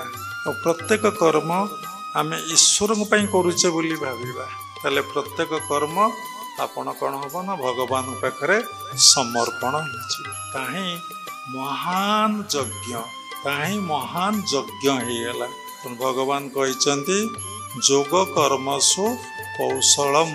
ପ୍ରତ୍ୟେକ କର୍ମରେ ଗୋଟେ କୌଶଳ ଅଛି ଏବଂ କହିଛନ୍ତି ତୁ ହେ ଅର୍ଜୁନ, ତୁ ମୋ ସହିତ ସବୁବେଳେ ଯୋଗଯୁକ୍ତ ହୋଇ କର୍ମ କର। ଆମେ କରୁଛେ। ମୁଁ ଯାଇଥିଲି, ମୋ ଘର କାମ କଲି, ମୁଁ ଅଫିସରେ ଏତେ ସମୟ କାମ କଲି, ମୁଁ ଅମକକୁ ଅମକ ଦେଲି, ମୁଁ ଅମକ ଲୋକକୁ ଖାଇବାକୁ ଦେଲି। ପ୍ରତ୍ୟେକଟି ସମୟରେ ମୁଁ ମୋର ଭାବରେ ଆମେ ପୁରା ବଢ଼ିଯାଏ। ଏଣେ ହରି ହରି ହଉଛେ, ଏଣେ କୃଷ୍ଣ କୃଷ୍ଣ ହଉଛେ, ଏଣେ ଦାଢ଼ି ବାଳ ରଖି ଆମେ କ୍ରିୟା ଯୋଗ କଥା କହୁଛେ, ଏଣେ କଣ ଦେଖିଲା ମୁଁ ମୋର ଭାବ ଯାଇନି। ତେଣୁ ଆମେ କର୍ମଯୋଗକୁ ଠିକ ଭାବରେ ବୁଝିବା। ଯାହାର କର୍ମଯୋଗଟା ଠିକ ଭାବରେ ହେଇଛି, ଗୋଟିଏର ପରିପୋକ ଆଉ ଗୋଟିଏ। ଯେତେବେଳେ କର୍ମଯୋଗଟା ଠିକ ଭାବରେ ଆପଣ କରିପାରିବେ, ଆପଣଙ୍କୁ ପରମ ପିତା ପରମ ବ୍ରହ୍ମ କ'ଣ କରିବେ ନା ଆପଣଙ୍କୁ ଜ୍ଞାନ ଯୋଗକୁ ନେଇଯିବେ। ଜଣେ କହିଲେ ତ ସମସ୍ତେ ସତ୍ସଙ୍ଗ ଶୁଣୁଛନ୍ତି, ଅନେକ କଥା ଆସୁଛି କହି ହେଉନାହିଁ। ଜଣେ ଲୋକ ମୋତେ ଫୋନ କଲେ, କହିଲେ କାନ୍ଦିକି କହିଲେ, ସେ ଶୁଣନ୍ତୁ ପ୍ରତ୍ୟେକ ସତ୍ସଙ୍ଗ କାଲି ଶୁଣିବେ। ସେ ଆମ ଘରେ କହୁଛନ୍ତି ତୁ ଭକ୍ତି କରନା, ତୁ ଜ୍ଞାନ ଯୋଗ ସାଧନା କର ଏବଂ ଜ୍ଞାନ ଯୋଗରେ ସବୁ କିଛି ମିଳେ, ଭକ୍ତି ଯୋଗରେ କିଛି ପ୍ରାପ୍ତି ହୁଏ ନାହିଁ। କ'ଣ କରିବି ଗୁରୁଜୀ? ଆପଣଙ୍କୁ କ'ଣ ଲାଗୁଛି? ଜ୍ଞାନ ଯୋଗର ଆବଶ୍ୟକତା, ଭକ୍ତି ଯୋଗର ଆବଶ୍ୟକତା ଅଛି ନା ନାହିଁ? ନା ସବୁ ଯୋଗର ଆବଶ୍ୟକତା ଅଛି। କେବଳ ଗୋଟିଏ ଯୋଗ, କ୍ରିୟା ଯୋଗ, କର୍ମଯୋଗ କଥା କହେ, ଜ୍ଞାନ ଯୋଗ କଥା କହେ, ଭକ୍ତି ଯୋଗର କଥା କହେ। କୌଣସି ୱାର୍ଲଡରେ କୌଣସି ସମ୍ପ୍ରଦାୟ କେବେ ତିନୋଟି ଯୋଗର ସମନ୍ୱୟ କଥା କହିନାହିଁ କି କହିବ ନାହିଁ। କାହିଁକି ନା ସେ ପାଠ, ସେ ପଢ଼ା, ସେ ସବଜେକ୍ଟ ସେଥିରେ ନାହିଁ। କେବେ କହିବେ ନାହିଁ କି କହିନାହାନ୍ତି କି କହିବେ ନାହିଁ। ତାହେଲେ କେବଳ ଯେଉଁମାନେ କ୍ରିୟା ଯୋଗ ଅଭ୍ୟାସ କରୁଛନ୍ତି ସେମାନେ କ'ଣ ମୋକ୍ଷ ପ୍ରାପ୍ତି ହେବେ? ଆଉ କ'ଣ କେହି ପ୍ରାପ୍ତି ହେବେ ନାହିଁ? ମନରେ ପ୍ରଶ୍ନ ଉଠେ। ନିଶ୍ଚିନ୍ତ ତାହା ହିଁ ସତ୍ୟ। ସେଟା ବାବାଙ୍କର ସୃଷ୍ଟି ନୁହେଁ, ସେଟା କୋଉଠି ମହାପୁରୁଷଙ୍କର ସୃଷ୍ଟି ନୁହେଁ, ସେ ହିଁ ପରମାତ୍ମା ପରମ ବ୍ରହ୍ମଙ୍କର ହିଁ ସୃଷ୍ଟି। ଦେଖନ୍ତୁ ଭଗବାନ କହିଛନ୍ତି ଦ୍ୱାଦଶ ଅଧ୍ୟାୟ ଭକ୍ତି ଯୋଗରେ ପୂଜା ପାଠ ଠାରୁ ଜପ ଶ୍ରେଷ୍ଠ। ପୂଜା ପାଠ ଠାରୁ ଜପ ଶ୍ରେଷ୍ଠ। ଜପ ଶବ୍ଦର ଅର୍ଥ ଜନ୍ମର ନାଶ, ପାପର ବିନାଶ। ଜନ୍ମର ନାଶ ହେଇଯିବ, ପାପର ବିନାଶ। ଜପ ଅର୍ଥ ରିପିଟେସନ୍ ଅଫ୍ ଦି ନେମ୍। ଗୋଟେ ନାମକୁ ଆମେ ବାରମ୍ବାର ଜପ କରିବା, ଡାକିବା, ରିପିଟ୍ କରିବା। ତାହେଲେ କହିଲେ ତ ବହୁତ ସମୟ ଯିବ। ସତରେ ଆମେ କେଉଁ ନାମକୁ ଜପ କରିବା? ହରେ କୃଷ୍ଣ କୃଷ୍ଣ କୃଷ୍ଣ ହରେ ହରେ, ହରେ ରାମ ରାମ ରାମ ହରେ ହରେ ଜପ କରିବା। କେଉଁ ନାମକୁ ଆମେ ଜପ କରିବା? ସମୟ ବହୁତ ଲାଗିବ। ପ୍ରକୃତରେ ତୁମେ ତୁମ ନାମକୁ ଜପ କର। ଶୁଣିଲେ ଆଶ୍ଚର୍ଯ୍ୟ ଲାଗିବ। କ'ଣ ଆମ ନାମକୁ ଆମେ ଭଗବାନଙ୍କ ନାମକୁ ଜପ ନ କରି ଆମ ନାମ କ'ଣ ଆମେ ଜପ କରିବୁ? ଯେଉଁମାନେ ଇଚ୍ଛୁକ ବାବାଙ୍କ ସହିତ କଥା ହେବ, ବାବା ବୁଝେଇ ଦେବେ ନିଜ ନାମଟା କ'ଣ। କାରଣ ଦେଖନ୍ତୁ ଯେତେ ଦେବାଦେବୀ ଅଛନ୍ତି, ସୃଷ୍ଟି ପ୍ରଳୟ ହେଲେ ସମସ୍ତେ ନାଶ ଯିବେ, କେହି ଏଠି ରହିବେ ନାହିଁ। କୌଣସି ଦେବାଦେବୀ ମୋକ୍ଷ ଦେଇପାରିବେ ନାହିଁ ଏବଂ ତାଙ୍କ ସହିତ ଆପଣ ଲୀନ ହେଇପାରିବେ ନାହିଁ। ସମସ୍ତେ ପରମାତ୍ମା ପରମବ୍ରହ୍ମକୁ ଧ୍ୟାନ କରନ୍ତି, ପରମାତ୍ମା ପରମବ୍ରହ୍ମକୁ ଭଜନ କରନ୍ତି, ପରମାତ୍ମା ପରମ ବ୍ରହ୍ମଠାରେ ମାନେ ପରମାତ୍ମା ପରମବ୍ରହ୍ମଠାରେ ଲୀନ ହେଇଯାଆନ୍ତି। ତେଣୁ ଶୁଣିଲେ ଅଡ଼ୁଆ ଅଡ଼ୁଆ ଲାଗିବ। ଗୋଟେ ଛୋଟିଆ ଏକ୍ଜାମ୍ପଲ୍ ମୁଁ କହିଥିଲି, ଯେମିତି କୂଅରେ ଗୋଟିଏ ବେଙ୍ଗ ଅଛି, ସମୁଦ୍ରରୁ ଗୋଟେ ବେଙ୍ଗ ଆସିଲା, ଯେତେବେଳେ କୂଅ ବେଙ୍ଗ ପାଖରେ ପହଞ୍ଚିଲା, ସେ କୂଅ ବେଙ୍ଗକୁ ଯେତେବେଳେ ସମୁଦ୍ର କଥା କହିଲା,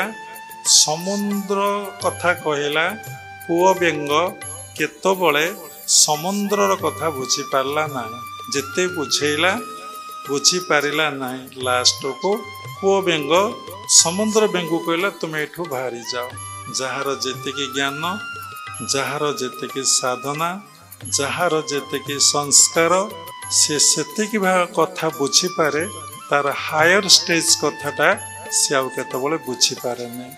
ଯେତେବେଳେ ସେ ବୁଝିପାରେ ନାହିଁ, ତାକୁ ଭୁଲ ବୋଲି କହିଦିଏ, ତାକୁ ଠିକ ବୋଲି କହେ ନାହିଁ। କାହିଁକି ବାବା କଥା କହିଲେ ନା, ମୋର ଗୋଟେ କ'ଣ ନାମ ଅଛି, ମୁଁ ଭଗବାନଙ୍କ ନାମକୁ ଜପ ନ କରି ମୋ ନାମକୁ କ'ଣ ମୁଁ ଜପ କରିବି? ତେଣୁ ପୂଜା ପାଠ ଠାରୁ ଜପ ଶ୍ରେଷ୍ଠ, ଜପ ଠାରୁ ଧ୍ୟାନ ଶ୍ରେଷ୍ଠ। ଭଗବାନଙ୍କୁ ଧ୍ୟାନ କରିବା, ଧ୍ୟାନ ସଗୁଣ ଧ୍ୟାନ, ନିର୍ଗୁଣ ଧ୍ୟାନ। ସଗୁଣ ଧ୍ୟାନ କରୁ କରୁ ଆପଣ ଭିତରେ ନିର୍ଗୁଣ ଧ୍ୟାନ ଆସିଯିବ, ଅଟୋମେଟିକ ଆସିଯିବ। ବୁଝେଇଲେ ସମୟ ଲାଗିବ। ଏକ୍ଜାମ୍ପଲ, ଆପଣ ଭଗବାନ କୃଷ୍ଣଙ୍କୁ ଧ୍ୟାନ କରୁଛନ୍ତି। ଯେତେବେଳେ ଭଗବାନ କୃଷ୍ଣଙ୍କୁ ଆଜ୍ଞା ଚକ୍ରରେ ଧ୍ୟାନ କରୁଛନ୍ତି, ଯେତେବେଳେ ଭଗବାନ କୃଷ୍ଣ ଆପଣ ସମ୍ମୁଖରେ ପ୍ରକଟ ହେଲେ ବା ଦେଖାଗଲେ, ଆଖି ବନ୍ଦ କରିକି ଆପଣଙ୍କର କନସେନ୍ଟ୍ରେସନ ଆସିଗଲା। ଯେତେବେଳେ ସେଇ ମୂର୍ତ୍ତିରେ, ସେଇ ଭଗବାନଙ୍କର ଚରଣାରବିନ୍ଦରେ ଡିପ୍ କନସେନ୍ଟ୍ରେସନ ଆପଣଙ୍କର ଆସିଲା, ଆପଣ ଦେଖିବେ ଆଉ ସେ ମୂର୍ତ୍ତି ଦେଖାଯିବ ନାହିଁ। ବିଜ୍ଞାନ ଯାହା କହୁଛି, ଗୋଟେ ବିରାଟ ଲାଇଟ୍ ଦେଖାଯିବ। ସେ ଲାଇଟ୍କୁ ଯେତେବେଳେ ଆପଣ କନସେନ୍ଟ୍ରେଟ୍ କରିବେ, ବିଭିନ୍ନ ସାଉଣ୍ଡ ଶୁଣିବେ। ସେଇ ସାଉଣ୍ଡକୁ ଯେତେବେଳେ କନସେନ୍ଟ୍ରେସନ କରିବେ, ଲାଇଟ୍ ରହିବ ନାହିଁ, ସାଉଣ୍ଡ ରହିବ ନାହିଁ। ଆପଣ ମନ ଯିଏ ଦେଖୁଛି ସେ ବି ରହିବ ନାହିଁ, ସେ ସାଉଣ୍ଡରେ ମନ ଲୀନ ହେଇଯିବ। ତେଣୁ ଏ କଥାରୁ କ'ଣ ଆପଣ ଶିଖିଲେ ନା, କଥାରୁ ଆପଣ ଶିଖିଲେ ଆପଣ ସଗୁଣ ଧ୍ୟାନରୁ ଅଟୋମେଟିକ ନିର୍ଗୁଣ ଧ୍ୟାନକୁ ଚାଲିଗଲେ। ଯେ ପ୍ରକୃତ ଉପାସନା କରୁଛି, ପୂଜା ପାଠ ଠାରୁ ଜପ ଶ୍ରେଷ୍ଠ, ଜପ ଠାରୁ ଧ୍ୟାନ ଶ୍ରେଷ୍ଠ, ଧ୍ୟାନ ଠାରୁ କର୍ତ୍ତା ଭାବ ଫଳ ତ୍ୟାଗ କରିବାଟା ହେଉଛି ସର୍ବଶ୍ରେଷ୍ଠ। ଜଣେ ଇସ୍କନର ବାବା, ଛୋଟ ଛୁଆ, ସେ କହିଲେ ଧ୍ୟାନ ଠାରୁ ଜପ ଶ୍ରେଷ୍ଠ। ବଡ଼ ଆଶ୍ଚର୍ଯ୍ୟ କଥା ଓଡ଼ିଆରେ କହୁଥିଲେ, ଆମେ ଦେଖୁଥିଲୁ। ବାବା କେବେ ଦେଖାନ୍ତେ କି? ଗୋଟେ ପଚାରନ୍ତି, ଦ୍ୱାଦଶ ଅଧ୍ୟାୟ ଭକ୍ତି ଯୋଗରେ ଏ କଥାଟାକୁ କିଏ କହିଛନ୍ତି? ଭଗବାନ କୃଷ୍ଣ କହିଛନ୍ତି ନା ତୁମେ କହିଛ? ତେଣୁ ଦେଖନ୍ତୁ, ଯେପର୍ଯ୍ୟନ୍ତ ଆମ ଭିତରେ କର୍ତ୍ତା ଭାବ ତ୍ୟାଗ ନ ହେଇଛି, ମୁଁ ମୋର ଭାବ ତ୍ୟାଗ ନ ହେଇଛି, ସେ ପର୍ଯ୍ୟନ୍ତ ସାଧନା ଜୀବନ ଆରମ୍ଭ ହେଇ। ତେଣୁ କ୍ରିୟା ଯୋଗ ମୂଳରୁ କୁହେ, ତୁମେ କର୍ତ୍ତା ଭାବ ତ୍ୟାଗ କର। ସବୁ କାମ ସେ କରୁଛନ୍ତି, କରାଉଛନ୍ତି, ତୁମେ ଅନୁଭବ କର। ନୋ ଗଡ୍ ନୋ ୱାର୍କ। ଯିଏ କର୍ମ ଯୋଗଟିକୁ ଭଲ ଭାବରେ ନ କରିଛି, ସେ ଫଳ କେମିତି ତ୍ୟାଗ କରିବ? ଦେଖନ୍ତୁ ଆପଣ କୋଉଠିକି ଆସିଲେ। ପୂଜା ପାଠ ଠାରୁ ଜପ ଶ୍ରେଷ୍ଠ, ଜପ ଠାରୁ ଧ୍ୟାନ ଶ୍ରେଷ୍ଠ, ଧ୍ୟାନ ଠାରୁ କ'ଣ କର୍ତ୍ତା ଭାବଟା ଶ୍ରେଷ୍ଠ। ଦ୍ୱାଦଶ ଅଧ୍ୟାୟ ଭକ୍ତି ଯୋଗରେ ଭଗବାନ ଏକଥା କହିଛନ୍ତି, ମୁଁ କିଛି କାମ କଲି ନାହିଁ, ମୋତେ କିଛି ଫଳ ମିଳିଲା ନାହିଁ। ଯେତେବେଳେ ମୋତେ ଫଳ ମିଳିଲା ନାହିଁ, ତାହେଲେ ମୁଁ କ'ଣ ତ୍ୟାଗ କଲି? ତେଣୁ ଆପଣ କର୍ମ ଯୋଗକୁ ଆସିବେ ନା ଆସିବେ ନାହିଁ? ଜାଣ, ମୁଁ ସର୍ଭିସ୍ କଲି, ମୋତେ ଯେଉଁ ଦରମା ମିଳିଲା, ସେ ଦରମାକୁ ମୁଁ ଆଣିଲି। ଯଦି ଦରମାକୁ ମୁଁ ଆକ୍ସେପ୍ଟ କଲି, ସେ ଦରମାଟାକୁ ମାଧବ ସେବାରେ, ଈଶ୍ୱରଙ୍କ ସେବାରେ ମୁଁ ଲଗେଇଦେଲି। ତାର ତ ମୁଁ କର୍ମ ଫଳରେ ସମ୍ପୃକ୍ତ ନୁହେଁ। ଯଦି ମୁଁ କର୍ମ ନ କରି ତାହେଲେ ଫଳ କେମିତି ପାଇଲିନି, ଫଳକୁ କେମିତି ତ୍ୟାଗ କରିବି? ଏଇଟା ସୁନ୍ଦର କଥା। ମୁଁ ତ କର୍ମ କଲି ନାହିଁ, ଚୁପ୍ରେ ବସି ଧ୍ୟାନ କଲି। ଧ୍ୟାନ କରି କରି କରି କରି କରି କରି ମୁଁ ବସିଲି, ଆଉ କିଏ ମୋତେ ଦେଲା, ମୁଁ ଖାଇଦେଲି, ବାସ୍। ताले मु केमती कर्मटा को मोर त्याग कली मु कर्मटा को केमिति त्याग कली जेतेबेले साधक भितरे कर्मयोगर परिपूर्ण भाव आसे परिपूर्णता आसे ताको भगवान ज्ञान जोग को नियंती जेतेबेले ज्ञान जोगर परिपूर्णता आसे भगवान ताको भक्ति जोग को नियंती जेतेबेले भक्ति जोगर परिपूर्णता आसे ताको प्रेम तत्व को नियंती गोटे स्टेज को नियंती जो थे सारा विश्व होची एक प्रत्येक जीव जंतु जगत समस्त भितरे से ब्रह्म विद्यमान एक देव सर्वभूतेषु गूढ़ तार कहा प्रति सामान्य टिके मनरे न था से कथा कहले आपण बुझी पारिबे नहीं जे मां पश्यति सर्वत्र सर्वं मयि च पश्यति देखे सारा विश्व मो भितरे एवं सारा विश्व भितरे मु ही विद्यमान अति हायर स्टेज आग मनीष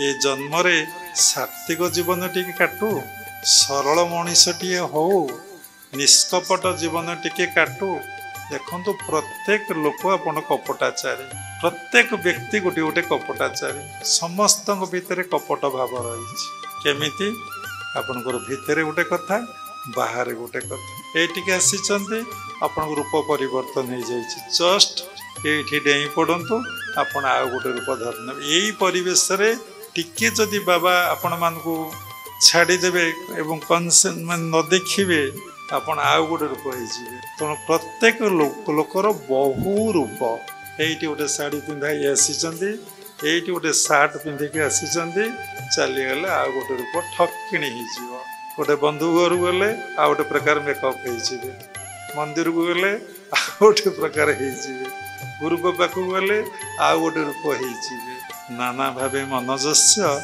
तस्य मुख्य न विदते आम थरे एबे माँ को मंदिर जाऊँ कथा सब अधा आमर जने डिसाइपुल देखिले कहले बाबा सकाल ठारू ये धोती पंजाबी पिंधि ये पंजाबटा सारा खाली झालमय पूरा धला हो जाए देखा था अक्षय तृतीया दिन पूरा धला हो जाए पंजाबीटा तेणु आम सब समस्त को देखुचे किंतु निजको देखिपारुने देखंतु लाइन गला बाबा मुंडे गोटे चिंता पशिला समस्त फैन स्विच की बंद कर दियो सब ठीक हो आम ये गेस्ट आम समस्ते ठारे गेस्ट आम ये बुली आसीचे आम घर ये नुहे किंतु आम समस्ते गेस्ट होगी आम आम ये घरटा को आमर बोली भाभी ये घरटा को आमर बोली भावीदे रामकृष्णकर परमहंसंकर फास्ट दर्शन रे विवेकानंद जाइते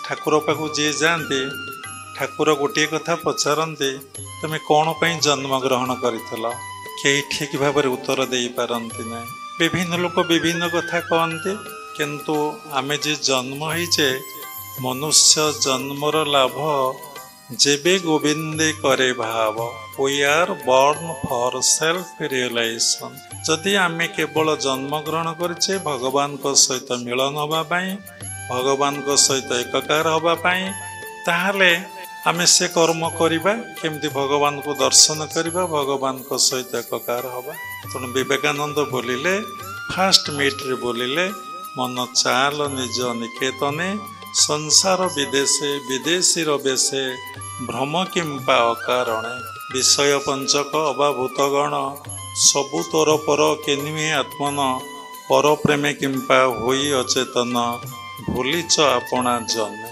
तेणु मन चाल निज निकेतन ताले कोड निकेतन देखंतु स्थूल समस्ते सकाळ हेले घर बाहरी जाती संध्या हेले कि राति हेले समस्ते घर को फेरी आसती घरटी समस्तंकर अति आपणार अति प्रिय जेकोसी जगार जिते फैसिलिटी मिलू निज घर को समस्ते भल पाए से भली आध्यात्मिक जगत रे निज घर को आम गले केते जे शांति पाइबा केते जे आनंद पाइबा केते जे प्रेम पाइबा केते जे आम मिलन होइछि परम पिता परम ब्रह्म सहित भावरे विभोर हो तो निज घरटी से कहते आज्ञा चक्र दुई भ्रूर मध्यस्थल को तुम चली जाओ तुम्हें कौन पाइब देख बढ़िया सुंदर भजन टे ଠାକୁର ରାମକୃଷ୍ଣ ଶୁଣି କ'ଣ କଲେ? ସମାଧିସ୍ଥ ହେଇଗଲେ। ସେ ଭଜନ ଶୁଣିଲା ମାନେ ତାଙ୍କର ମନ ପ୍ରାଣ ନିଜ ଘରକୁ ଚାଲିଗଲା। ତେଣୁ ଆମେ ସାଧନା କରୁନେ, ଆମେ ସବୁବେଳେ ବହିର୍ମୁଖୀ ହେଉଛେ, ସବୁବେଳେ ଈଶ୍ୱରଙ୍କୁ ବାହାରେ ଖୋଜୁଛେ ଏବଂ ନିଜ ଭିତରେ ଆମେ ଖୋଜୁନେ। ଦେଖନ୍ତୁ, ସବୁବେଳେ ଗୁରୁଦେବ ଗୋଟିଏ କଥା କହୁଥିଲେ, ତୁମେ ଗୋଟିଏ କାମ କର, ତମର ସବୁ କାମ ଠିକ୍ ହେଇଯିବ। ସେଇ କଥାଟି ଏତେ ଭଲ ଲାଗେ, ଆଉ ତାକୁ ପ୍ରାକ୍ଟିକାଲ ଲାଇଫରେ ଆମେ ୟୁଟିଲାଇଜ୍ କରି ଦେଖିଛୁ। ଗୋଟିଏ କାମ କର, କ'ଣ ନା ଗୁରୁ ତମକୁ ଯେଉଁ ଉପଦେଶ ଦେଲେ ସେ ଉପଦେଶକୁ ତୁମେ ଯଦି ପାଳନ କରିବ ତୁମେ ମହାନ ହେଇଯିବ। ଥରେ ନାମାଚାର୍ଯ୍ୟ ବାୟାଙ୍କୁ ପ୍ରଶ୍ନ କଲେ ଜଣେ ବ୍ୟକ୍ତି, କହିଲେ ବାୟା ବାବା, ଆପଣ ଯେଉଁଠି ବସୁଛନ୍ତି ସେଠି ଭଜନ କୀର୍ତ୍ତନ ଚାଲିଛି, ଶହ ଶହ ଲୋକ ଆସୁଛନ୍ତି ଏବଂ ସମସ୍ତେ ଖାଇ ପିଇ ଶ୍ରଦ୍ଧାରେ ଆନନ୍ଦରେ ପ୍ରେମରେ ଯାଉଛନ୍ତି। ହେ ବାୟା ବାବା, ଆପଣ କ'ଣ ସାଧନା କରିକି ସିଦ୍ଧି ଲାଭ କରୁଛନ୍ତି ଟିକେ କୁହନ୍ତୁ। ବାୟା ହସିଲେ। ବାୟା କହିଲେ, ମୁଁ କିଛି ଜାଣିନାହିଁ, କେବଳ ସେ ଗୀତା ଭାଗବତଟିଏ ପଢ଼ିଛି।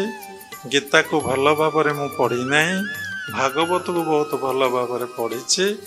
ଆଉ ମୋର ଗୁରୁଦେବ ମୋତେ ଯେଉଁ ଉପଦେଶ ଦେଇଥିଲେ ସେଇ ଉପଦେଶକୁ ମୁଁ ଅକ୍ଷରେ ଅକ୍ଷରେ ପାଳନ କରୁଛି। ତେଣୁ ଧ୍ୟାନ ମୂଳଂ ଗୁରୁର ମୂର୍ତ୍ତି, ପୂଜା ମୂଳଂ ଗୁରୁର ପଦ, ମନ୍ତ୍ର ମୂଳଂ ଗୁରୁର ବାକ୍ୟ, ମୋକ୍ଷ ମୂଳଂ ଗୁରୁର କୃପା। ତେଣୁ ଆମ ଜୀବନରେ ଆମେ ଆଜି ଯେତେ ବାଟ ଆଗେଇଛୁ, ଯାହା କିଛି କରିଛୁ, ଯାହା କିଛି ପାଇଛୁ, ତା ମୂଳରେ ହେଉଛି ଗୁରୁଙ୍କର କୃପା, ଗୁରୁଙ୍କର ଆଶୀର୍ବାଦ ଏବଂ ଗୁରୁଦେବ ଯେଉଁ ଉପଦେଶ ଦେଇଛନ୍ତି ସେଇ ଉପଦେଶକୁ ଆମେ ସବୁବେଳେ ପାଳନ କରିବା ପାଇଁ ଚେଷ୍ଟା କରୁଛୁ। ତେଣୁ ସାଧନାରେ ଗୋଟିଏ ବଡ଼ ବିଘ୍ନ ହେଉଛି ସଂଶୟ ଆତ୍ମା ବିନଶତି। ଗୁରୁ କହିଲେ ତାହା ଜାଣି, ନୋଇଲେ ଭ୍ରମୁଥାନ୍ତି ପ୍ରାଣୀ। ତେଣୁ ମନ୍ତ୍ର ମୂଳଂ ଗୁରୁର ବାକ୍ୟ। କ'ଣ କହିଲେ ଗୁରୁଦେବ? ଗୁରୁଦେବ କହିଲେ ତୁମେ ସବୁବେଳେ ସାଧନାରେ ରୁହ, ସବୁ ସମୟରେ ସାଧନା କର, କିଛି ଚାହ ନାହିଁ। କାହିଁକି ଚାହ ନାହିଁ? ଚାହିଁଲେ ତମ ଭିତରେ କର୍ତ୍ତା ଭାବ ଆସିଲା। କର୍ମଣି ବାଧିକାରସ୍ତେ ମାଂ ଫଳେଷୁ କଦାଚନ। ତୁମେ କର୍ମ କରିଯାଅ, କେବେ ଫଳ ଆଶା ରଖ ନାହିଁ। ତମକୁ ସେ ଆଚ୍ଛା ମାଲିକ ଯାହାଙ୍କ ଦ୍ୱାରା ମୂଲ ଲଗାଯାଏ ସେ ନିଶ୍ଚିନ୍ତ ମଜୁରୀ ଦିଏ। ଯିଏ ଦୁଷ୍ଟ ହଉ, ଯେମିତିଆ ଲୋକ ହଉ, ଯାହା ଦ୍ୱାରା ଆପଣ ଖଟିବେ ସେ ନିଶ୍ଚିନ୍ତ ଆପଣଙ୍କୁ ପାରିଶ୍ରମିକ ଦେବ। ଯଦି ଭଗବାନଙ୍କ ଦ୍ୱାରରେ ଆପଣ ପରିଶ୍ରମ କଲେ ଏବଂ ଖଟିଲେ, ଆପଣ ନିଶ୍ଚିନ୍ତ ଭାବରେ ସେ ଆପଣଙ୍କର କ'ଣ ଦରକାର ସେ ଆପଣଙ୍କୁ ଦେବେ। ଆପଣଙ୍କର କ'ଣ ଦରକାର ଆପଣ ଏପର୍ଯ୍ୟନ୍ତ ଜାଣିନାହାନ୍ତି। ଆଉ ଯାହା ଜାଣିଛନ୍ତି ତାହା ହିଁ ଭୁଲ, ତାହା ହିଁ ଅଜ୍ଞାନତା, ତାହା ହିଁ ଦୁଃଖର କାରଣ, ତାହା ହିଁ କଷ୍ଟର କାରଣ। ଗୋଟେ ଛୋଟିଆ କଥାଟେ କହିବି। ଆପଣ ଚାହିଁଲେ ମୁଁ ବହୁତ ଅଳଙ୍କାର ପିନ୍ଧିବି, ନିଜକୁ ସଜେଇ ହେବି, ସୁନା ଚେନ୍, ସୁନା ସବୁ ଲଗେଇବି, ଠିକ୍ ଅଛି। କିନ୍ତୁ ଇଏ ଯେ କେତେ ଦୁଃଖର କାରଣ, ଆପଣ ଆର ଜନ୍ମକୁ ମୟୂର ହେଇ ଜନ୍ମ ହେବେ। ଶାସ୍ତ୍ରରେ ଲେଖା ଅଛି, ମୟୂର କେତେ ସୁନ୍ଦର, କେତେ ଚିହ୍ନ, କେତେ ଇଏ, ତୁମେ ମୟୂର ହେଇ ଜନ୍ମ ହବ। ତୁମେ କିଛି ଜାଣିନ ତମର କ'ଣ ଦରକାର, ତୁମେ କିଛି ଚାହ ନାହିଁ, ତୁମେ କର୍ମ କରିଯାଅ, ଫଳ ଆଶା ରଖ ନାହିଁ, କର୍ତ୍ତା ଭାବ ତ୍ୟାଗ କର। ଆପଣଙ୍କ ମନରେ ପ୍ରଶ୍ନ ଉଠିବ, ଗୁରୁଜୀ ତାହେଲେ ସମସ୍ତେ ଯଦି ଏମିତି କରିବେ ଏ ସଂସାର ପ୍ରବାହଟା କେମିତି ଚାଲିବ?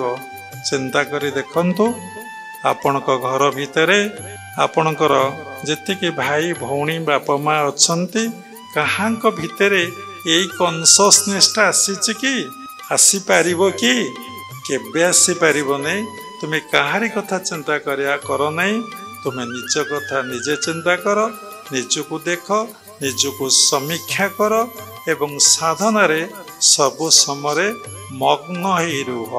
ତମ ଭିତରେ ଯଦି କନସିୟସନେସ୍ ଆସିଛି, ତେଣୁ ମୋର ଯେ ଭକ୍ତ, ଭଗବାନ ଏକାଦଶ ସ୍କନ୍ଧରେ କହୁଛନ୍ତି, ସେ ଇନ୍ଦ୍ରପଦ ଚାହେଁ ନାହିଁ, ବ୍ରହ୍ମପଦ ଚାହେଁ ନାହିଁ, ରାଜରାଜେଶ୍ୱର ପଦ ଚାହେଁନି, ସେ କିଛି ଚାହେଁ ନାହିଁ, ସେ କେବଳ ମୋତେ ଭଲ ପାଏ। ଭଲ ପାଇବାଟା ଏତେ ସାଧାରଣ କଥା ନୁହେଁ। ବାବା ପ୍ରଥମରୁ କହିଲେ ତିନୋଟି କଥା।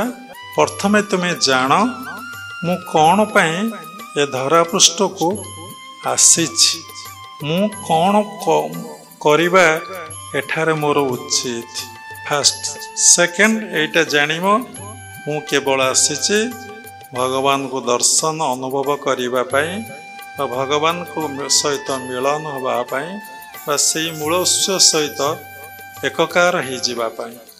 ସେକେଣ୍ଡ ଭଗବାନଙ୍କୁ ଭଲ ପାଅ, ପିଣ୍ଡରେ ଭଲ ପାଅ, ବ୍ରହ୍ମାଣ୍ଡରେ ଭଲ ପାଅ। ଦେଖନ୍ତୁ ଆପଣ ଯାହାକୁ ଏ ସଂସାରରେ ଅତ୍ୟଧିକ ଭଲ ପାଇବେ, ଦିନ ଆସିବ ତା ସହିତ ଆପଣଙ୍କର ସମ୍ପର୍କ ନିଶ୍ଚିନ୍ତ କଟିଯିବ ଏବଂ ସେଇଠି ଗୋଟେ ଶକ୍ତ ଚଟକଣା, ଶକ୍ତ ମାଡ଼ ଆପଣ ଜୀବନରେ ଆପଣ ଖାଇବେ।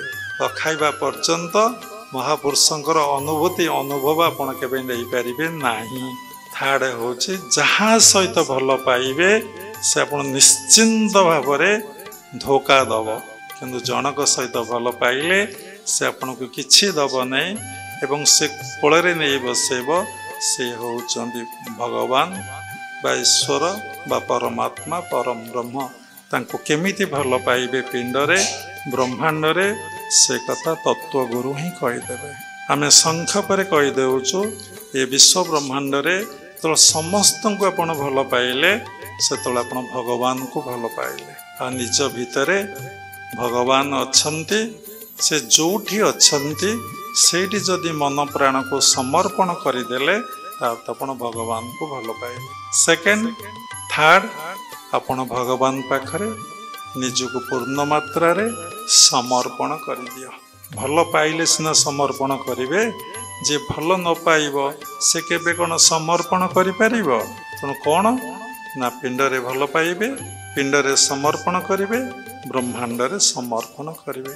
ପିଣ୍ଡରେ ବ୍ରହ୍ମାଣ୍ଡରେ ଯେତେବେଳେ ଆପଣ ଦେଖିବେ ସବୁ ତୁମେ ସବୁ ତୁମେ ସବୁ ତୁମେ ସବୁ ତୁମେ ସବୁ ତୁମେ ସବୁ ତୁମେ, ପିଣ୍ଡରେ ମନ ପ୍ରାଣକୁ ନେଇ ଯେତେବେଳେ ସହସ୍ରରେ ଆପଣ ସ୍ଥିତ କରିଦେଲେ ଆପଣ ତାଙ୍କ ନିକଟରେ ନିଜକୁ ପୂର୍ଣ୍ଣ ମାତ୍ରାରେ ସମର୍ପଣ କରିଦେଲେ। ତେଣୁ ସାଧନାରେ ଈଶ୍ୱର ପ୍ରାପ୍ତି ହୁଅନ୍ତି। ସେଥିପାଇଁ କର୍ମଯୋଗ ଦରକାର, ଜ୍ଞାନ ଯୋଗ ଦରକାର, ଭକ୍ତି ଯୋଗ ଦରକାର, ପ୍ରେମ ତତ୍ତ୍ୱଟା ହିଁ ଦରକାର। ଖାଲି କର୍ମ ଯୋଗରେ ଈଶ୍ୱର ପ୍ରାପ୍ତି ହେବେ ନାହିଁ, ଖାଲି ଜ୍ଞାନ ଯୋଗରେ ଈଶ୍ୱର ପ୍ରାପ୍ତି ହେବେ ନାହିଁ, ଖାଲି ଭକ୍ତି ଯୋଗରେ ଈଶ୍ୱର ପ୍ରାପ୍ତି ହେବେ ନାହିଁ। ତେଣୁ କର୍ମ ଜ୍ଞାନ ଭକ୍ତିର ସମନ୍ୱୟ ସାଧନା ଯେଉଁମାନେ ପୂର୍ଣ୍ଣାଙ୍ଗ ସନ୍ଥ ମହାପୁରୁଷ ଯେଉଁମାନେ ଆସିଛନ୍ତି କେବଳ ଭଗବାନଙ୍କ ପାଇଁ, ଭଗବାନଙ୍କ ପିତାର୍ଥେ କର୍ମ କରୁଛନ୍ତି, ଯାହାଙ୍କ ଭିତରେ କୌଣସି ବାସନା କାମନାର କ୍ଲେଶ ମାତ୍ର ନାହିଁ, ଯେ ସମ୍ପୂର୍ଣ୍ଣ ଭାବରେ ତାଙ୍କ ସହିତ ମିଳନ ଏକକାର ହେଇଯିବା ପାଇଁ ଆସିଛନ୍ତି, ତାଙ୍କ ଭିତରେ ଏଇ ଥଟ୍ସଟା ହିଁ ଆସିଥାଏ। ସେ ସମସ୍ତଙ୍କୁ ସମ୍ମାନ ଦିଅନ୍ତି, କର୍ମ ଯୋଗକୁ ସମ୍ମାନ ଦିଅନ୍ତି, ଜ୍ଞାନ ଯୋଗକୁ ସମ୍ମାନ ଦିଅନ୍ତି, ଭକ୍ତି ଯୋଗକୁ ସେ ମଧ୍ୟ ସମ୍ମାନ ଦିଅନ୍ତି ଆଉ ସବୁଥର ଅଧିକାରୀ ହେଇଥାନ୍ତି। ମାଛ ପୋଡ଼ି କରି ଖାଇବାକୁ ଭଲ ଲାଗେ, ମାଛ ତରକାରୀ କରି ଖାଇବାକୁ ଭଲ ଲାଗେ, ମାଛ ଭାଜି କରି ଖାଇବାକୁ ଭଲ ଲାଗେ, ମାଛ ମହୁର କରି ଖାଇବାକୁ ଭଲ ଲାଗେ। ସେଇ ମାଛ ଏକଥା ଠାକୁର ରାମକୃଷ୍ଣ ପରମହଂସ ଶିଷ୍ୟମାନଙ୍କୁ କହିଥିଲେ। ଭଗବାନଙ୍କ କଥା କହିବାକୁ ଭଲ ଲାଗେ, ଭଗବାନଙ୍କର ପୂଜା କରିବାକୁ ଭଲ ଲାଗେ, ଭଗବାନଙ୍କ ନାମ ଜପ କରିବାକୁ ଭଲ ଲାଗେ, ଭଗବାନଙ୍କୁ ଧ୍ୟାନ କରିବାକୁ ଭଲ ଲାଗେ ଆଉ କର୍ତ୍ତା ଭାବ ତ୍ୟାଗ କରି ତାଙ୍କର ପିତାର୍ଥେ କର୍ମ କରିବାକୁ ବହୁତ ଆନନ୍ଦ ଲାଗେ। ତେଣୁ ସାଧନା କଲେ ଏ ନିଗୁଢ଼ ତତ୍ତ୍ୱକୁ ଆପଣ ସୁନ୍ଦର ଭାବରେ ବୁଝିପାରିବେ। କେମିତି ଧ୍ୟାନ କରାଯାଏ ରହିଗଲା, କେମିତି ପଞ୍ଚଭୂତର ଉର୍ଦ୍ଧ୍ୱରେ ତିନି କାନା ଉପରେ କେମିତି ଧ୍ୟାନ କରାଯାଏ ସେ କଥା ନେକ୍ସଟ ସତ୍ସଙ୍ଗକୁ ଆମେ କହିବା। କର୍ମଯୋଗ ବଡ଼ ନୁହେଁ କି ଜ୍ଞାନ ଯୋଗ ବଡ଼ ନୁହେଁ କି ଭକ୍ତି ଯୋଗ ବଡ଼ ନୁହେଁ।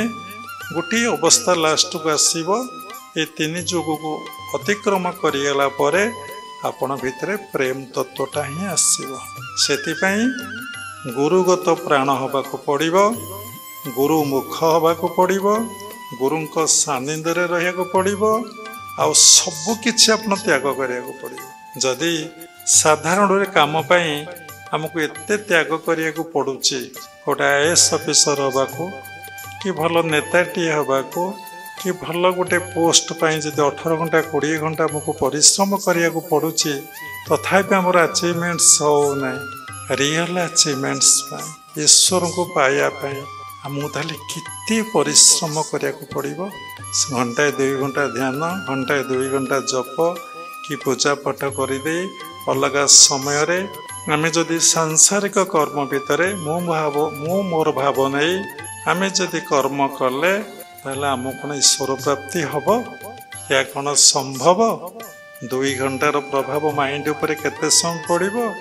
22 ଘଣ୍ଟାର ପ୍ରଭାବ ମନ ଉପରେ କେତେ ଦୂର ପଡ଼ିବ?